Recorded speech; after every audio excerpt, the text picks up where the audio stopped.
Multi-dimensional approach to balance, aka happiness. One thing that we need to realize in order to become more evolved and capable is that we are multi-dimensional beings.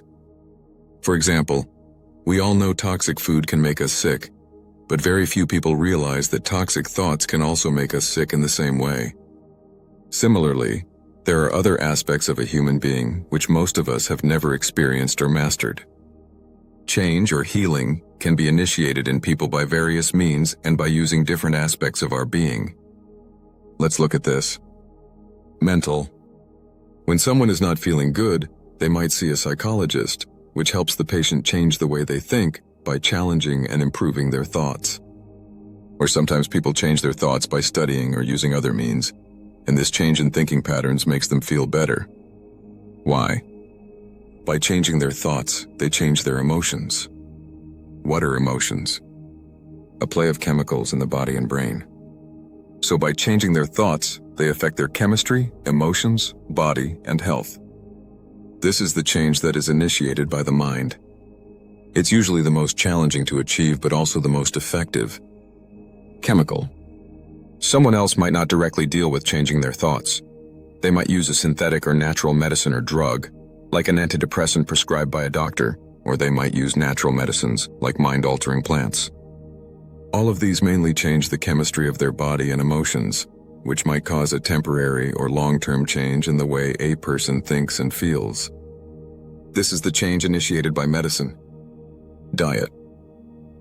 Someone else might make a radical change in their diet, eat healthier, do intermittent or long fasting, and so on, and they often feel better. This is the change that is initiated by diet. Physical body.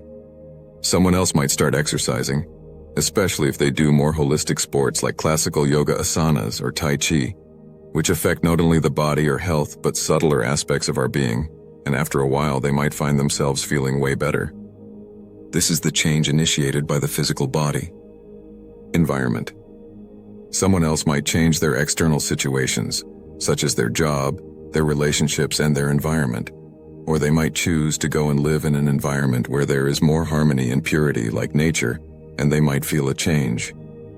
This is the change initiated by the environmental effect. Devotion.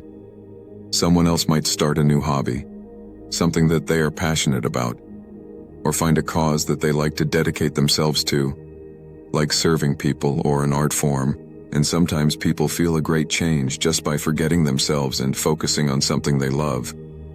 This is a change that is initiated by involvement in action with the right attitude. Energy.